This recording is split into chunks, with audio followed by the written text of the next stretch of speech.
Welcome back. It is sunny outside. It's feeling brighter, more optimistic, and it is the end of the financial year if you are in the UK, as well as the end of Q1. And Q1 is basically January, February, and March. It's one quarter. So we're going to be talking about how you can check on your budget.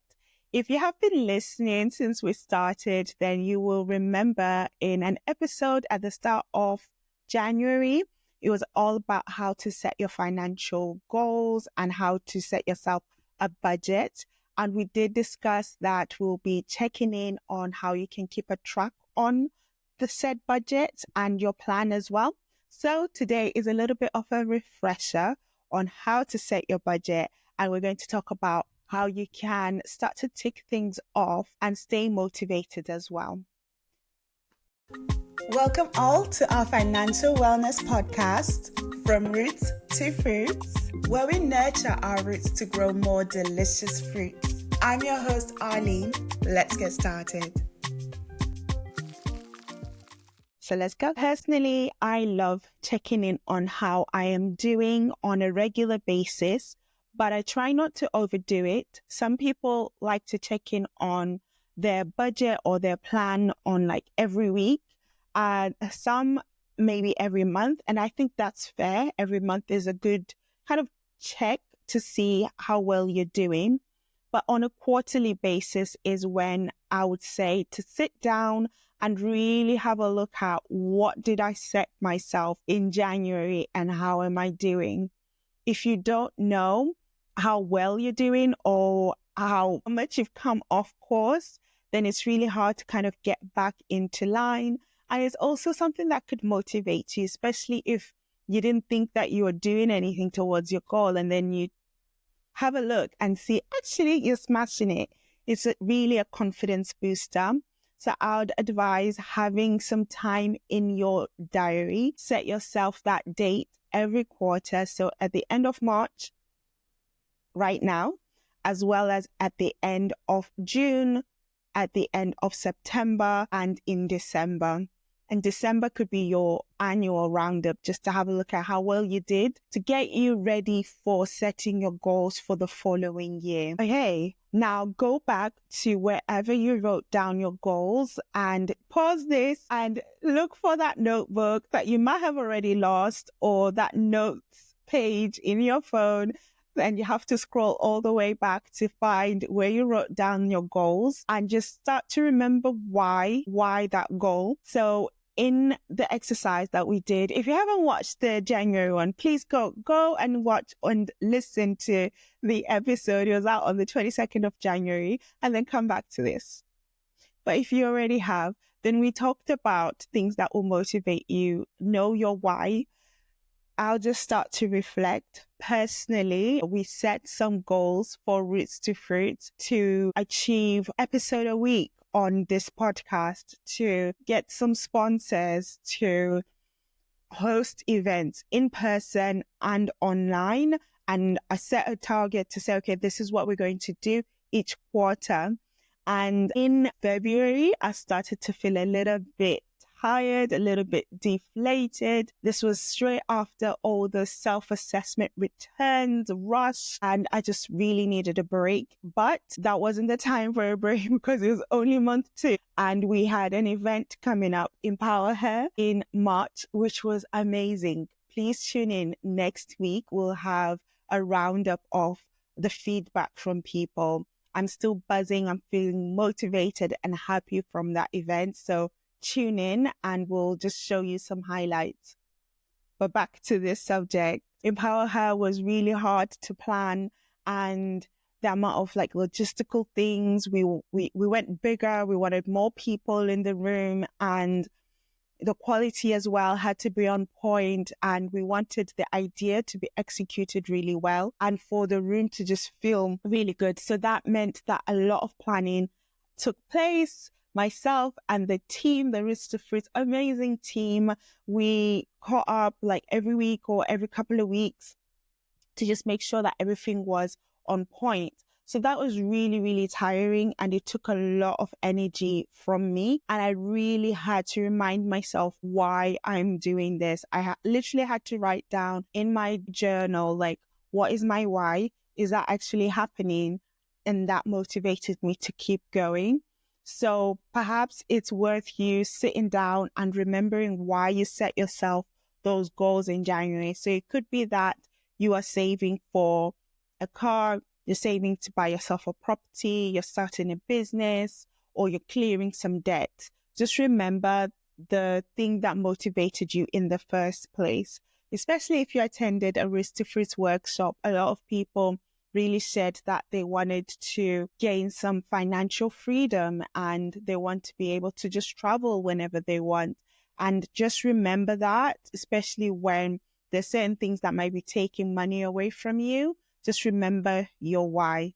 So that's our first step today. Okay, now that you have assessed your initial goals that you set in January, it's okay to change your mind, or it's okay to have a revised goal. So when I worked in companies and still support businesses right now, something that we do on a regular basis is set a forecast. So initially you have your budget, right? And then things happen.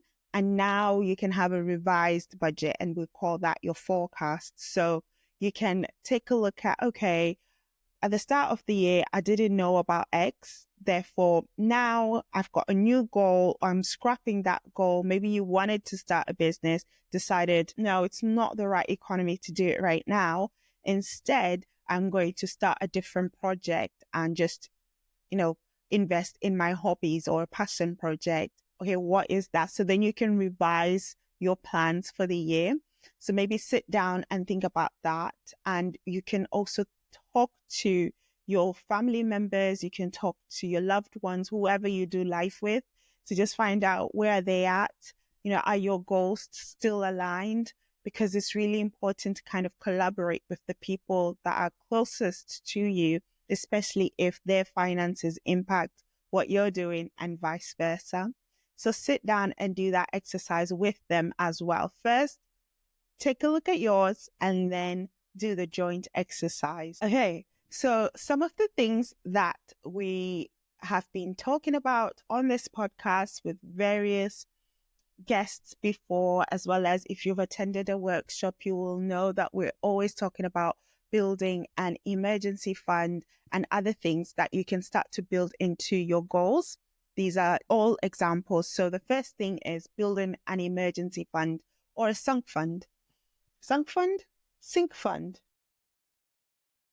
An emergency fund. So what is that? It is actually a pot of money that you can have on the side just in case something happens, and something always happens. And right now we are always going through something in my household where we need to tap into the emergency fund, and it seriously has to be an emergency. So you need to save about 3 to 6 months worth of your income and just have that on the side just in case something happens. And right now I'm in the process of replenishing and trying to save a lot more to make sure that we've got 6 to 9 months worth, because as an entrepreneur, it's really hard to know when people are actually going to fulfill their invoices. Loads of businesses have different payment terms, which kind of leaves me in an uncertain position, and I really, really, really do not like it. So I'm building my emergency fund to be a lot longer,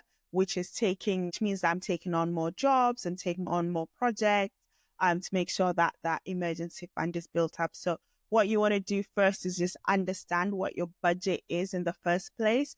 Can you afford to save more? Where can you cut costs? So then you can start to build that up. And it's something that really, it makes you feel so much better just knowing that you've got that money on the side.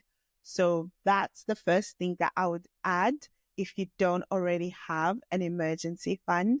And then also all the other savings that you were thinking about that are appropriate to you. Make sure that you've got the bank account set up and things like that. And speaking of the end of the financial year, this is when your ISA allowance essentially starts up again. So each year we are given, it's £20,000 each year where you can save without being taxed, which is amazing. So if you've got that extra bit of cash in your bank, or maybe you were paid a bonus, then put that amount away into a savings account where you're not going to be taxed up to £20,000. I know it's hard for a lot of people just to save £1,000, but a few of us are in fortunate positions and they can save a little bit more. So put that money away, put it in an ISA, it's tax free, and yeah, you can forget about it because the rules change. So we want to make sure that we're taking advantage of the position that we're in right now. Quick break to talk about Roots to Froots and all the amazing stuff we've got in store this year. So we have workshops, we've got coaching sessions, and we've got in-person events. So check out our website to find out which is the right solution for you. We're also on social media, so you can interact with us, comment, send a DM, whatever you'd like. I also like to tell you about our digital learning hub, where we've got all the tools. We've got workbooks, we've got Excel documents on there, we've got videos to talk you through how to do certain tasks depending on the module that you would like to focus on, whether that is saving, paying off your debt, or if you'd like to just have a general pulse on how to budget. We have all of that for you on our learning hub. So follow the link and see you there. The other thing that I'll add to your list, depending on if you are self-employed or if you have a business, you could have a side hustle as well. Then we need to remember that, the end of the financial year means that you now need to start preparing for your self-assessment returns. We've got 9 months to actually submit them fine, but some people need to make sure that they have paid themselves the right amount in each year. So just verify that. If you've got an accountant, then check in with them to just make sure how much have you been paid and potentially how much tax might you be taxed before the financial year actually finishes. So that's another thing. And also if you have property, there's loads of rules around that. So just make sure that you are anticipating the tax you might have to pay. And some people might want to invest. You could, outside of the ISA that we talked about, you might want to invest in startups. So there's loads of initiatives that the government has set for us to be able to invest a bit more. So if you're just a regular person who wants to invest in a company and you want to take advantage of the tax, allowances that are available like SEIS or EIS, then you can save a bit. And then that will give you some tax relief in that financial year. So another option, there's loads of incentives out there for you to just kind of save a little bit more when it comes to tax. So look into that. And speaking of investments, I'll also say that if you want to invest in different things, but I'm going to go on a segue here because right now it feels like a lot is going on in the world, especially when it comes to America, Europe, everywhere, to be honest. There's just something that's happening that is affecting the economy wherever that I'm based in the UK, and just watching the news around, honestly, the dollar and finding out about what's going on with the S&P 500, closely related to Elon Musk and everything that's happening with his business as well. We need to remember that the world is so interconnected, and what could be entertainment because it's happening in America and you're like, oh my God, that is so crazy. It's not that far from home. So we will be affected maybe a month after we find out about whatever's going on in America. So it's just been making me feel uneasy because we don't know where things are going. So the tariffs that are being introduced left, right, and center will affect, the UK. It will affect businesses that import goods, and then it makes things, more expensive for them, and they'll pass on that cost to us. And what does that mean? Inflation. and that will affect the economy. And also vice versa, if we have tariffs against other countries, then that will also affect businesses here that are exporting. So loads of things going on that I feel like it makes it a tough time to invest, but there are really smart people out there that can work out, okay, if this happens, then probably this is what's going to happen to my investment. So you really need to be smart about where you put your money. So I'm also being mindful right now when I am investing in stuff to just think, okay, what could happen? And if I was to lose this £100, is that going to affect me, or am I okay whether I lose this £100 or not? That's really how you need to think about investment. It should be a long-term view, which is another point that you need to assess kind of how that asset is maturing over time. So things happen, on a day-to-day basis. You see the trends of maybe the S&P 500 or the FTSE 100 going up and down from a day-to-day or a week-to-week basis. But over years, over 5 years, you can see it gradually go up, which is different when you look at an individual business, though. Sometimes take a look at your debt as well and check in on your credit score. So you can take a look at, okay, your different credit cards, loans, your different debts, including student loans and mortgage if you have one, and just take a look at, okay, what is that? And write that down if you haven't got it written down already. How much do you owe in each account, and what is the interest rate for each one of those? Therefore, how much are you paying each month? The cost of this, what's the interest that you've been paying? And then just assess to see which one should you be paying off first, depending on whether it's the smallest one that you want to pay off, or if it's the highest interest rate that you need to kind of make sure that goes. Take a look at that and make a commitment in terms of how long it's going to take you to pay off, and start just doing that. Make sure that the direct debit is set up, or your standing order is set up, so you can actually start making strides towards clearing that debt. And then you can review again in 3 months to see where you're at. Things happen, which is fair enough, but at least if you're checking in on it every 3 months, then at least you know kind of what you're working with. And if you need support, contact, there's so many debt charities where you can contact them just to get a little bit of help in terms of managing it. Or if you want to just talk to someone like a coach, not as official, it's not debt advice, then get in touch with us as well, just so you can set a plan. Lastly, something that you can add on your list in your quarterly check-ins is how much is coming in, how much you are earning. So we talked about loads of things where you can try to pay off debt, where you can try to invest, where you can try to save. And that heavily relies on how much is actually coming into your accounts. So if you feel like that can go up, then maybe you would like a promotion at work, or you can set something up on the side as a side hustle, just so you can get a little bit more money in. You can get some more shifts at work as well, an extra day or two here and there, just to make sure that you've got the money to put aside or to pay off debt or to invest, whatever your goals are. Make sure that you're setting yourself up for success. Okay, so that's that segment done. And I also wanted to touch on what's going on in global news.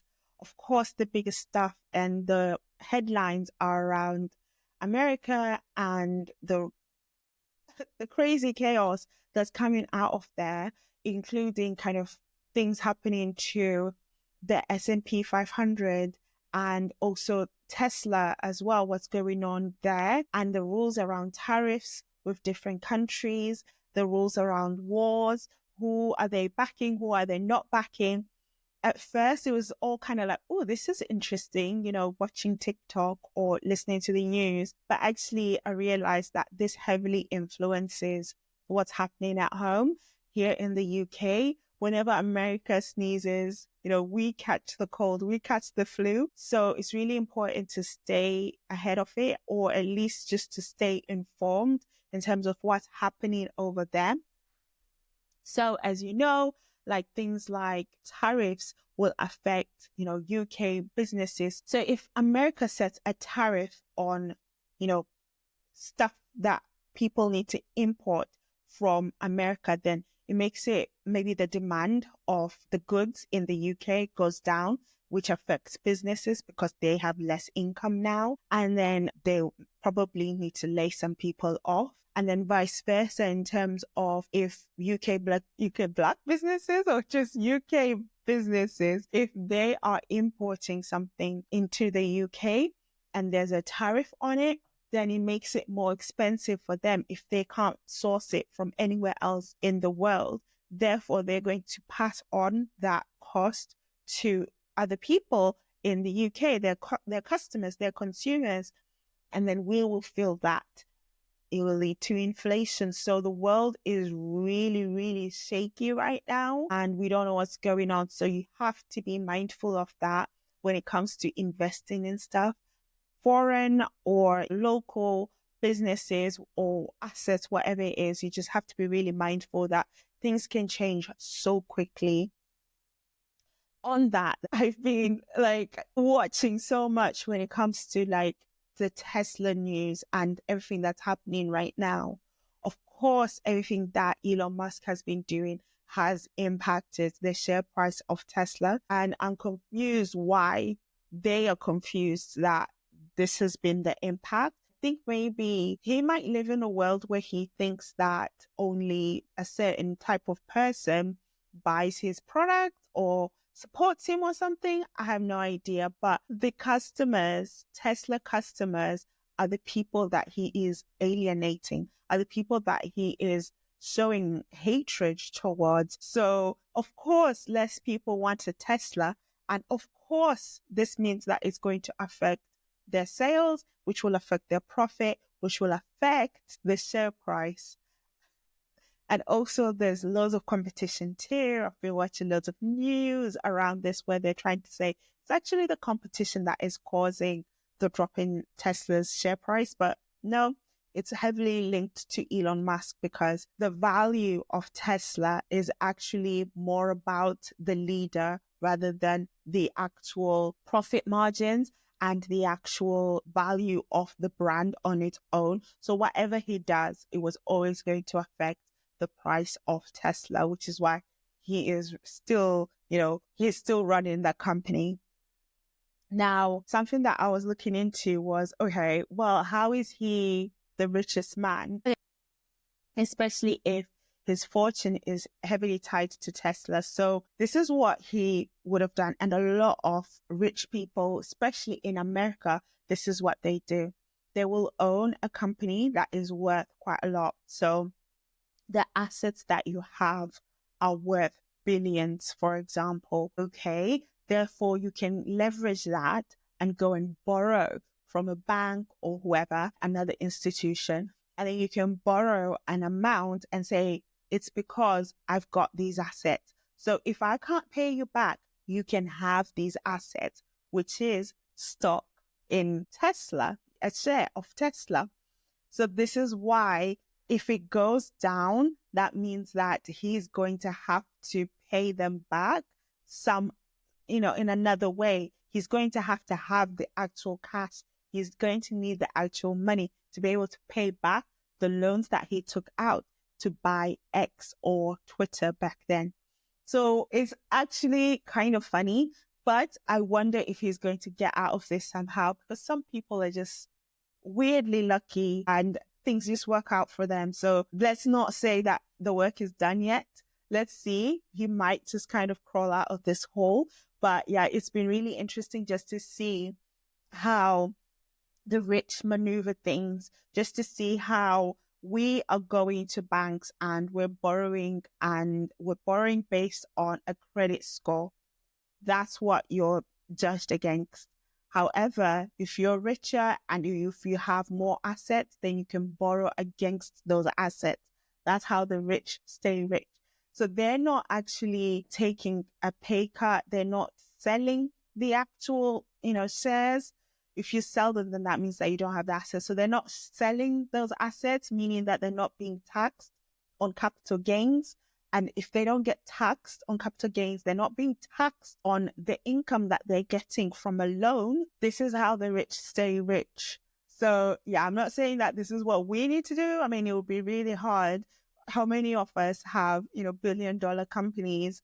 So it would be really hard, but it's really important to just understand the people that we put on a pedestal and call, the geniuses and the richest people. Actually, they're just finding loopholes to get away with certain things, whilst the everyday person is paying their way and following the rules. And yeah, where does that actually leave us? That was my little segue. I just really wanted to talk to someone about that because I've been watching so much around this whole drama to do with Elon Musk. Who knows? Maybe Tesla might go under by next week, or they might recover, they might get, some sort of bailout from whoever. So let's see how that actually works out and how that pans out. Anything can happen at this stage, but I really just wanted to talk to someone about it. If you know more, or if what I've explained isn't accurate, then please correct me. And I'm really I could talk for days around this subject. So if you want to be on the podcast and we can exchange ideas, then get in touch with us. And if you have any more questions around the quarterly check-in, is where we started this podcast, or anything else, then please do get in touch. Talk to us at rootstofruits.com, and we'll catch up in April. That is all for us today, guys. Join us next week for some more seeds to sow. And please remember to support us by following and leave a rating on our show on whichever platform you're listening to us from. To those watching on YouTube, please leave a like and a subscribe to our channel. All of your support goes a long way. Thank you so much for joining us today. And remember, keep shining.